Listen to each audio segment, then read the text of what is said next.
Hello my dear student and friends, अगर आप भी क्लास 9th में हैं और कोशिका आपका जो पहला चैप्टर है बहुत ही शानदार चैप्टर है। अगर आप आगे चल के साइंस पढ़ते हैं तो आपको कोशिका ज़रूर पढ़ना चाहिए, क्योंकि कोशिका जो है आपके आगे के एग्ज़ाम के लिए बहुत ही ज़रूरी रहेगा। इसलिए आपको कोशिका पढ़ना है, ठीक है। तो कोशिका को यहाँ हम अच्छी तरीके से डिटेल समझेंगे, एकदम आराम से समझेंगे। तो सबसे पहले है कोशिका। कोशिका का मतलब आप समझ सकते हैं सेल। क्या? सेल। तो सेल के बारे में हमें समझना है। सेल तो फंक्शन इसका जो होता है उसको भी समझेंगे, और इसका टाइप्स जो होगा उसको भी समझेंगे, पूरा डिटेल समझेंगे। सबसे पहले देखते हैं कोशिका क्या होता है। कोशिका क्या होता है? आपका जीवन की संरचनात्मक और क्रियात्मक इकाई होती है। मतलब समझ गए? जो जीवन होता है, अगर आपके जीवन के लिए जो आपकी संरचना बनी हुई है, आपके बॉडी की जो संरचना बनी हुई है, या आप जो क्रिया कर रहे हैं, जो संरचना बना रहे हैं, मतलब किसके सहारे से? वो सारी चीज़ें कोशिका से बनी हुई हैं। किससे बनी हुई है? कोशिका। मतलब आपकी बॉडी जो है ना, वो छोटे छोटे स्टेप से मिल करके बनी है, कुछ चीज़ों से ना। ऐसा थोड़ी है आप एक कोई भी चीज़ बनाएंगे तो छोटे छोटे कणों से मिल करके ये एक पूरा क्या बन जाएगा? एक पूरा परमाणु तगड़ा बड़ा सा बन जाएगा, है ना। तो सेम वही तरह के छोटे छोटे जो कण है ना, इस तरीके से ऐसे ऐसे करके ना, यही तो है हमारे क्या, हमारी यही है कोशिका। शरीर में भी हमें सबसे छोटी सी छोटी इकाई को ही हम कोशिका कहते हैं। यानी कि छोटी छोटी इकाई जो आपको संरचनात्मक हो और उसके साथ साथ क्रियात्मक इकाई हो, यही होता है हमारी कोशिका, ठीक। और यानी कि फंक्शनल यूनिट ऑफ लाइफ। तो कोशिका की संरचना अगर देखा जाए तो ये होती है कोशिका की संरचना। आप देख सकते हैं ये आपकी कोशिका की संरचना है। यहाँ पर इसमें कौन कौन से आपके टाइप्स, इसमें कौन कौन से अंग हैं ये देखते हैं। तो इसमें आप देखेंगे तो अंग आपको मिलने वाला है। सबसे पहले आपको अंग मिल रहा है, यहाँ पर देखेंगे एक बाहरी आवरण जो यहाँ पर बाहर आपको दिख रहा है इस तरीके से। इसमें आपको कोशिका झिल्ली मिलती है। यहाँ पर क्या मिलती है? यहाँ पर आपको कोशिका झिल्ली मिलती है। सबसे पहले आपको कोशिका झिल्ली मिलती है। बाहर एक आवरण हमारा एक रहता है, जैसे पादप में हो तो वो हमारा कोशिका भित्ति होती है, लेकिन जंतु में है तो कोशिका भित्ति के साथ साथ कोशिका भित्ति की जगह पर हमारा कोशिका झिल्ली के रूप में होती है। तो ये चीज़ें हमें समझना है। यानी कोशिका भित्ति हमारा पादप कोशिका में होता है, लेकिन जंतु में हमारा कोशिका भित्ति या क्लोरोप्लास्ट तो ये नहीं होता है। तो यहाँ पर इसमें देखेंगे और कुछ छोटे छोटे आपको दिखाई दे रहे होंगे। तो यहाँ पर आपको कुछ कोशिका के अंगक हैं, उनके बारे में भी बताया जाएगा। बीच में यहाँ पर ये गोलाकार, यहाँ पर देखिए ये हमारा नाभिक है। ये हमारा क्या है? नाभिक है।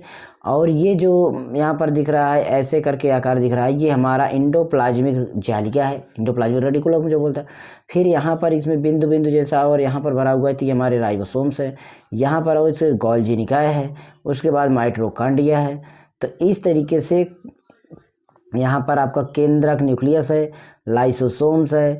और इधर देखते हैं अगर इसी की संरचना को, यहाँ पर आपका सारा चीज़ों को डिटेल, जैसे नाभिक, माइटोकॉन्ड्रिया, इंडोप्लाज्मिक जालिका या राइबोसोम्स, गोल्गी निकाय या लाइसोसोम, इतने प्रकार के इसमें हमारे इसके अंग हैं, ऑर्गन्स हैं। कोशिका के भी ऑर्गन्स। अब सोचिए कोशिका क्या है? शरीर के अगर आप एक मांस को अगर नोचते हैं ना, तो एक छोटा सा चुटकी में टुकड़ा निकलेगा, बहुत बारीक ना, तो उसमें भी लाखों कोशिकाएं आ जाएगी। आप ये समझ सकते हैं कितनी छोटी शरीर का अंग होता है कोशिका, समझिए। तो इस तरीके से यहाँ पर हम और चीज़ें समझते हैं कि कोशिका के कार्य क्या होते हैं। तो कोशिका के कार्य के बारे में समझते हैं। तो सबसे पहले कोशिका ऊर्जा उत्पन्न कराता है, ठीक। क्या उत्पन्न कराता है? ऊर्जा। विकास वृद्धि कराता है, प्रजनन नई कोशिकाओं का निर्माण कराता है, अपशिष्ट पदार्थों का निष्कासन कराता है, और संवहन प्रतिक्रिया कराता है, संवहन और प्रतिक्रिया कराता है। तो ये कोशिका के क्या होते हैं? हमारे कार्य होते हैं, ठीक है। अब हम अगर चलते हैं कोशिका कोशिका के प्रकार की चर्चा करते हैं। तो हमारी कोशिका की प्रकार जो होती है, तो कोशिका के प्रकार यहाँ पर आप देख सकते हैं। कोशिका का प्रकार सबसे पहले बनावट के आधार पर कोशिका को देखते हैं। तो बनावट के आधार पर कोशिका हमारी एक होती है प्रोकैरियोटिक कोशिका, यूकैरियोटिक कोशिका। प्रोकैरियोटिक और यूकैरियोटिक। प्रोकैरियोटिक कोशिका क्या होता है? सूक्ष्म और आदिम संरचना की होती है ये, और यूकैरियोटिक विकसित होती है। नाभिक झिल्ली इसमें अनुपस्थित होती है, इसमें नाभिक उपस्थित होता है। इसमें उदाहरण के लिए जैसे बैक्टीरिया, इसमें पादप और जंतु होते हैं। इस तरीके से ये हमारे प्रोकैरियोटिक और यूकैरियोटिक होते हैं। और हम देखते हैं कि उत्पत्ति के आधार पर, उत्पत्ति मतलब जो इसकी बनावट हुई, तो उसके बाद उत्पत्ति के आधार पर तो पहले तो पादप कोशिका हुई, फिर जंतु कोशिका हुई। पादप कोशिका में हमारा कोशिका भित्ति होता है, इसके पहले बताया गया, और क्लोरोप्लास्ट होते हैं। लेकिन जंतु कोशिका में ये दोनों नहीं होते हैं। जंतु कोशिका में ना तो क्लोरोप्लास्ट होता है और ना ही कोशिका भित्ति होती है। ये पादप कोशिका का यहाँ पर आप चित्र दे सकते हैं, ये जंतु कोशिका का इसमें चित्र दे सकते हैं। इसमें देखिए किनारे किनारे मोटी है तो कोशिका भित्ति है, लेकिन इसमें नहीं है, ठीक। और इसमें क्लोरोप्लास्ट है लेकिन इसमें नहीं है। तो ये चीज़ें आपको ध्यान देने वाली बात है। उसके बाद आपको देखेंगे इसकी सबसे पहले खोज वगैरह, तो रॉबर्ट हुक ने इसको 1665 में इस कोशिका की खोज की थी। और सभी जीवधारियों जो होते हैं कोशिका के बने होते हैं, सभी जीवधारी बिना कोशिका के नहीं होते हैं, यानी कोशिका सब में होती है।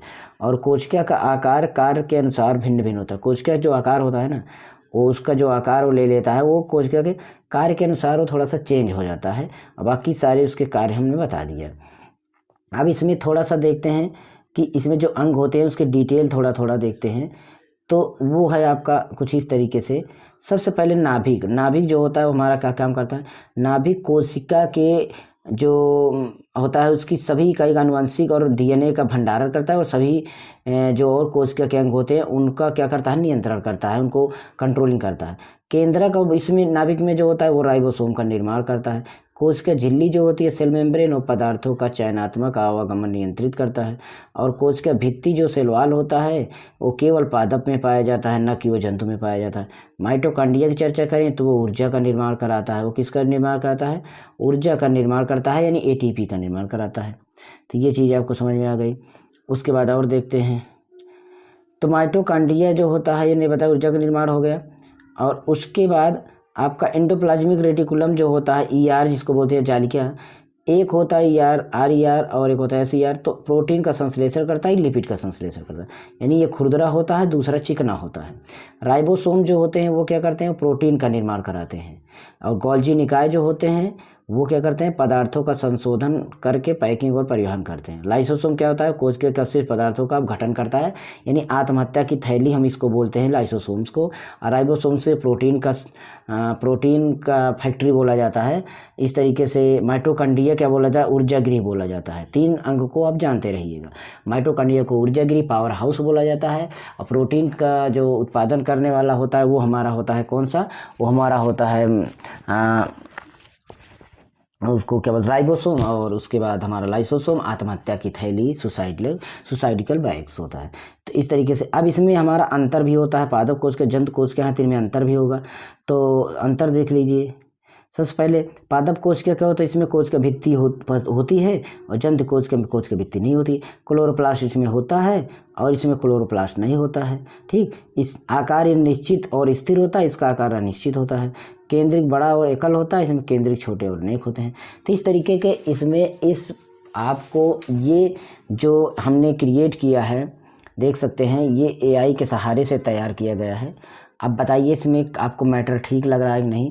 अगर ठीक लग रहा हो तो बताइएगा। एक यहाँ पर और भी है, यहाँ पर आप देख सकते हैं वो सारी चीज़ें जो उसमें आपने पढ़ा वही सारी चीज़ें इसमें हैं। कि कोशिका जो है जीवन की संरचनात्मक और कार्यात्मक इकाई है। सभी जीवधारियों का शरीर एक या अधिक कोशिकाओं से मिलकर बना है। यानी कोशिका प्रकार की चर्चा करें तो कोशिका प्रोकैरियोटिक होती है और यूकैरियोटिक होती है। इसमें केंद्रक झिल्ली अनुपस्थित होती है, बैक्टीरिया होते हैं उदाहरण के लिए। और यूकैरियोटिक में केंद्रक झिल्ली उपस्थित होती है, उसमें अनुपस्थित होता है। इसमें केंद्रक नहीं होता है, इसमें केंद्रक होता है जंतु कोशिका में। और इसमें पादप और जंतु में पाए जाते हैं। और रही बात इसमें इसकी संरचना देखते हैं तो ये संरचना है, ये मुख्य भाग दिखाई दे रहा है। इसमें कोशिका झिल्ली है, केंद्रक है, यहाँ पर साइटोप्लाज्म है, माइटोकॉन्ड्रिया है, एंडोप्लाज्मिक रेटिकुलम है, जंतु कोशिका है, ठीक है। और इसके साथ साथ यहाँ पर कोशिका के अंग हैं उसको संक्षेप में देते हैं। कोशिका झिल्ली क्या करती है? सुरक्षा और आगमन नियंत्रण करता है। केंद्रक क्या करता है? सभी कार्यों का नियंत्रण करता है। माइटोकॉन्ड्रिया क्या होता है? ऊर्जा एटीपी का उत्पादन कराता है। राइबोसोम क्या कराता है? प्रोटीन बनाता है। ईआर क्या कहता है? पदार्थों का परिवहन करता है। गोल्जी निकाय क्या करता है? संशोधन और पैकिंग सिक्रीशन करता है। लाइसोसोम करता है उसे नष्ट करता है। हरित लवक क्या करता है? भोजन बनाना पादप में केवल होता है, हरित लवक पादप में होता है। और कुछ पॉइंट्स है इसमें केंद्रक के बारे में डिटेल, केंद्रक क्या काम करता है, माइटोकॉन्ड्रिया क्या करता है, यानी कोशिका का पावर हाउस बोला जाता है। यहाँ मैंने पहले ही बता दिया, प्रोटीन का संश्लेषण करता है राइबोसोम, और एंडोप्लाज्मिक पदार्थ का निर्माण और परिवहन करता है। गोल्जी निकाय जो होता है पदार्थ संशोधित कर पैकेट सिक्रीट करता है। लाइसोसोम को क्या बोला जाता है, मैंने पहले ही बोला कि अपशिष्ट पदार्थों को तोड़ता है, यानी सफाई कार्य करता है। और कोशिका भित्ति केवल पादप में होती है, आकार और मजबूती प्रदान करती है। हरित लवक क्या होते हैं, केवल पादप में होते हैं, प्रकाश संश्लेषण द्वारा भोजन बनाते, क्लोरोफिल मुक्त होता है इसमें। और कुछ याद रखने वाली बातें हैं जो कि आपको यहाँ पर मिलेगी। कोशिका का आकार व प्रकार उनके कार्य पर निर्भर करता है। यूकेरियोटिक कोशिका अधिक जटिल और सुव्यवस्थित होती है, ठीक है। और कोशिका यानी देखा जाए तो जीवन की मूल इकाई है। और ये कोशिका का आपका पूरा चित्र है। ये बैक्टीरिया है, पादप और जंतु कोशिका है। ये पादप और जंतु की एक छोटी सी कोशिका, और ये जंतु कोशिका का चित्र है। तो ये PDF आपको हमारे टेलीग्राम चैनल पर मिल जाएगा। आप जाइए, वहाँ पर हम इसको अपलोड मतलब डाल देंगे, आप इसको डाउनलोड कर लेना और अच्छे तरीके से रीड कर लेना बढ़िया से, ठीक है। तो वीडियो कैसा लगा, अगर वीडियो अच्छा लगा हो तो लाइक शेयर कमेंट करना, और ना अच्छा लगा हो तो डिसलाइक कर देना। ओके, थैंक्स फॉर वॉचिंग, मिलते हैं नेक्स्ट वीडियो में।